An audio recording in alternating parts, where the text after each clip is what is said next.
So hello guys, I am Gaurav और आज की जो हमारी क्लास का टॉपिक है वो इनडिटर्मिनेट फॉर्म्स के ऊपर है और ये इसका पार्ट 2 है। तो अभी तक हमने अपनी पिछली क्लासेस में इन 3 इनडिटर्मिनेट फॉर्म्स के बारे में पढ़ा है, 0/0, infinity by infinity, infinity by infinity and 0⁻0। तो हमने देखा कि इन सब की वैल्यू क्यों इनडिटरमाइन करी जाती है, डिटरमाइन करने से क्या प्रॉब्लम है। डिटरमाइन करने से कोई भी नंबर किसी के भी इक्वल हो जाता है, जैसे 0/0 में 1, 2 के इक्वल 2, 3 के इक्वल 3, 1 के इक्वल 5, 6 के इक्वल 6, 7 के इक्वल 7, 1 के इक्वल सब एक दूसरे के इक्वल। तो नंबर सिस्टम का कोई सिग्निफिकेंस नहीं रह जाता है, इसलिए इन दोनों को हम डिफाइन नहीं करते। हमने ये देखा कि जब हम 0⁻0 को डिफाइन कर देते हैं तो उससे क्या होता है, उससे हमें फ़ायदा मिलता है। उससे हमें क्या फ़ायदा मिलता है कि हम बहुत सारी सीरीज़ का एक्सपेंशन लिख पाते हैं। तो हम कह सकते हैं कि 0⁻0 जो है उसको कुछ अगर कॉन्टेक्स्ट में हम उसको उसकी वैल्यू डिफाइन कर सकते हैं। क्या कर सकते हैं, कुछ कॉन्टेक्स्ट में उसकी वैल्यू डिफाइन कर सकते हैं, जो कि क्या है 1। और अगर आप इसके बारे में ज़्यादा जानना चाहते हैं तो आप मेरे चैनल पे जाके इससे पहले वाला जो वीडियो है उसके बारे में देखें। तो वहाँ पे हमने 0⁻0 के ऊपर डिटेल में डिस्कशन किया है कि उसका वैल्यू क्यों 1 होता है, हम क्यों 1 डिफाइन कर सकते हैं। उसके लिए हमने 1.x = x की मल्टीप्लिकेटिव आइडेंटिटी का यूज़ किया था कि 1 को अगर आप मल्टीप्लाई करेंगे किसी भी रियल नंबर से तो उसका आंसर आएगा क्या, रियल नंबर। मैं आपको थोड़ा सा दिखा देता हूँ जल्दी में।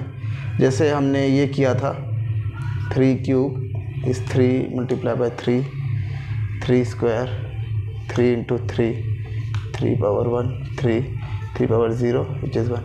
यहाँ पे क्या था 3 so it means 3 multiply 3 times. When 3⁻2 मतलब 3 को 2 बार मल्टीप्लाई किया, 3 1 टाइम्स मतलब 3 और 3 0 टाइम्स मतलब 1।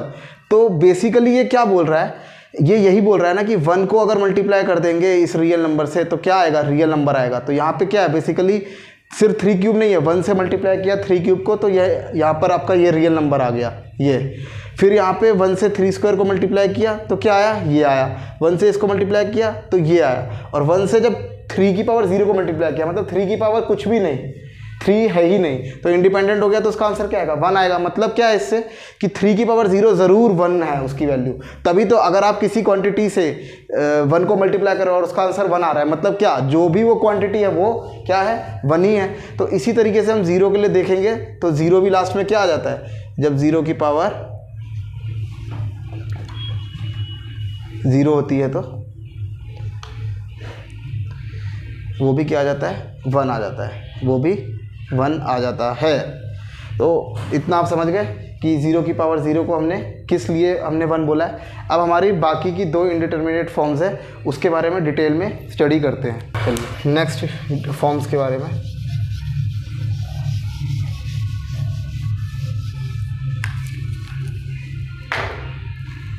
नेक्स्ट फॉर्म, अब 0 मल्टीप्लाई बाय इन्फिनिटी क्यों इनडिटरमाइन होता है। तो हम कह सकते हैं, हमें इसको बेसिकली देखना है, लिमिट्स के फॉर्म में नहीं देख रहे हैं। तो 0 को जब आप मल्टीप्लाई करते हैं इन्फिनिटी से, ओके, तो आप जानते हैं कि इन्फिनिटी को आप क्या लिख सकते हैं, 1/0।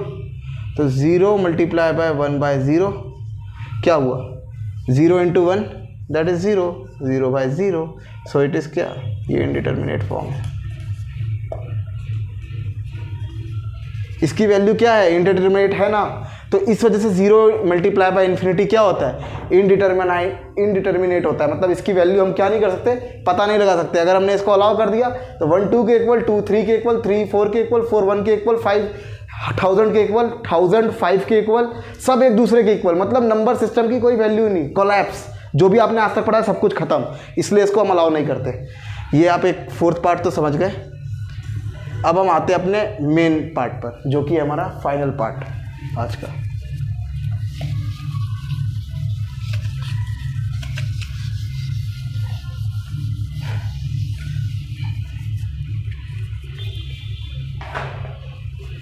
इन्फिनिटी माइनस इन्फिनिटी के ऊपर आते हैं। ये क्यों नहीं, इसकी कोई वैल्यू क्यों नहीं आती है, स्पेसिफिक वैल्यू।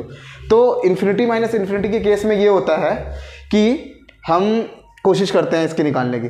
तो जैसे आप कहेंगे कि x - x होता है तो इसकी वैल्यू 0 होती है। तो आप कहेंगे कि इन्फिनिटी माइनस इन्फिनिटी है तो इसकी वैल्यू 0 क्यों नहीं है, इसकी वैल्यू अनडिटरमाइंड क्यों है, मतलब इसकी वैल्यू हम क्यों नहीं पता लगा सकते?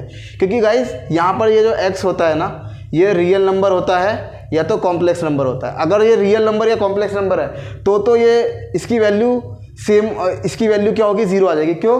क्योंकि रियल नंबर या कॉम्प्लेक्स नंबर वो एक दूसरे के इक्वल हो सकते हैं अगर हम x माइनस एक्स करके लिखेंगे तो, ठीक है। लेकिन इन्फिनिटी जो होता है ना, इन्फिनिटी की ये प्रॉपर्टी होती है कि ज़रूरी नहीं कि एक इन्फिनिटी जो हो वो दूसरी इन्फिनिटी के क्या हो, इक्वल हो। मतलब अगर ऐसे इन्फिनिटी माइनस इन्फिनिटी लिखा है तो ज़रूरी नहीं है कि ये इन्फिनिटी जो है इसके इक्वल हो। तो अगर ये इसके इक्वल नहीं है तो इसका आंसर हम कैसे फाइंड कर सकते हैं? इसका आंसर हम नहीं फाइंड कर सकते क्योंकि हमें पता नहीं है ना इसके बारे में, बस इतना पता है कि हाँ ये इन्फिनिटी माइनस इन्फिनिटी। लेकिन वैल्यू क्या होती रहती है, चेंज होती रहती है, ऑल्टर करती रहती है, हर केस में ऑल्टर करती है।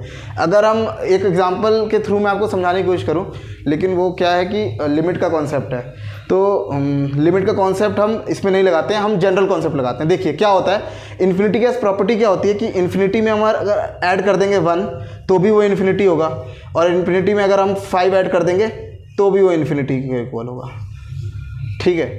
तो दोनों तरफ क्या है, इन्फिनिटी, लेकिन ये क्या एक दूसरे के इक्वल है, एक दूसरे के इक्वल नहीं है।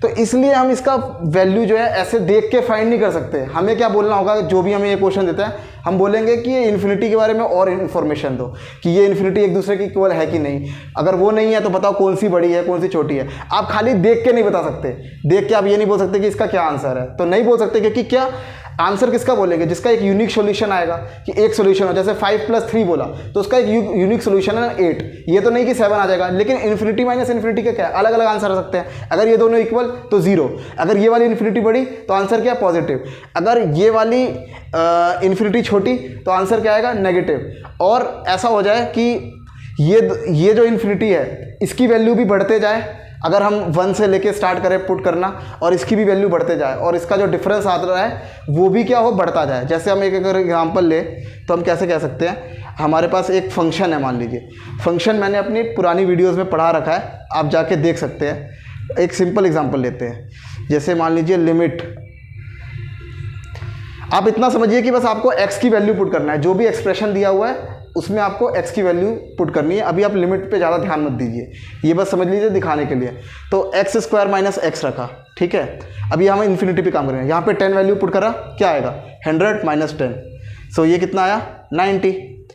उसके बाद हमने क्या किया, 100 पुट किया इसमें, तो इसका आंसर क्या आएगा, 10,000 - 100, सो ये कितना आएगा, 9900। फिर यहाँ पे क्या पुट किया हमने पुट किया यहाँ पे अब 1000, यहाँ पे हमने 1000 पुट किया, तो यहाँ पे क्या आएगा, 10⁻6, ओके, और यहाँ पर आएगा 10⁻3। इसको जब आप माइनस करोगे तो इसका आंसर आएगा 9 ये। अब देखिए यहाँ पे x² का जो फंक्शन है, x² की वैल्यू है वो क्या हो रही है, बढ़ रही है। देखिए पहले 100 थी, फिर 10,000 गई, उसके बाद क्या हुई, 10⁻6 गई, मतलब 10 लाख गई। अब ऐसे करके करते जैसे जैसे इसको इन्फिनिटी करेंगे तो ये इन्फिनिटी की तरफ जा रहा है और ये भी इन्फिनिटी की तरफ जा रहा है। दूसरा फंक्शन, ये वाली इन्फिनिटी, ये देखिए ये इन्फिनिटी, ये भी, ये देखिए 10, 100, 10⁻3, और ये बढ़ता जा रहा है, और इसका डिफरेंस भी क्या हो रहा है, बढ़ता जा रहा है, ऐसे ऐसे करके। तो इसका आंसर क्या हो गया, इन्फिनिटी हो गया। अब अगर हम एक अपना दूसरा केस ले, इस केस में क्या आंसर आ रहा है, इन्फिनिटी आंसर आ रहा है, ठीक है। इसी पे अगर हम फंक्शन थोड़ा सा चेंज कर ले,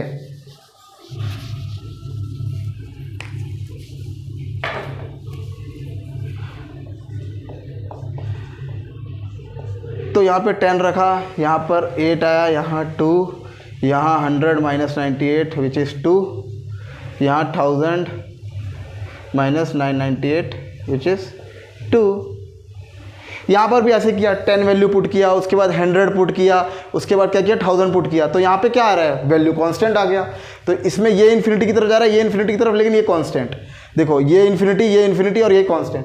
तो क्या होता है, इन्फिनिटी माइनस इन्फिनिटी की वैल्यू जो होती है ना, वो वेरी करती रहती है, इसलिए हम डायरेक्टली देख के, यहाँ पे क्या लिखा है, सिर्फ इन्फिनिटी माइनस इन्फिनिटी लिखा है, तो इसलिए हम इसको डायरेक्टली देख के इसका वैल्यू नहीं बता सकते। हमें बोलना पड़ता है कि हमें कुछ और भी इन्फॉर्मेशन दो, बताओ कि ये कैसे आया, कौन सी इन्फिनिटी बड़ी है, कौन सी इन्फिनिटी छोटी है। तो अभी मैंने आपको ये 2 पार्ट एक्सप्लेन किए हैं। तो इसमें फाइनल हम किस कंक्लूजन में पहुंच सकते हैं कि इन्फिनिटी माइनस इन्फिनिटी का ये है, इन्फिनिटी की प्रॉपर्टी ये होती है कि एक इन्फिनिटी दूसरी इन्फिनिटी से बड़ी हो सकती है। तो कहीं पे भी इन्फिनिटी माइनस इन्फिनिटी लिखा है तो इसका मतलब ये नहीं कि उसका आंसर 0 बोल दो, उसका आंसर हमें क्या बोलना पड़ता है, अनडिटरमाइंड। क्यों बोलना पड़ता है, क्योंकि हर केस में, कोई भी केस में, हर केस डिफरेंट सिनेरियो में इसके डिफरेंट आंसर मिलते हैं। तो हमें पता नहीं होता है ना देख के डायरेक्टली कि ऐसे देख के बता दोगे कि हाँ क्या सिनेरियो है, नहीं बता सकते। इसलिए हम इसकी वैल्यू क्या कंसिडर करते हैं, अनडिटरमाइंड, इसलिए इसकी वैल्यू नहीं निकालते। तो अब बाकी 2 पार्ट्स बचे हुए हैं वो मैं अपनी नेक्स्ट वीडियो में बताऊंगा। सो आज की वीडियो में इतना ही, पढ़ाई करते रहे, ऑल द वेरी बेस्ट।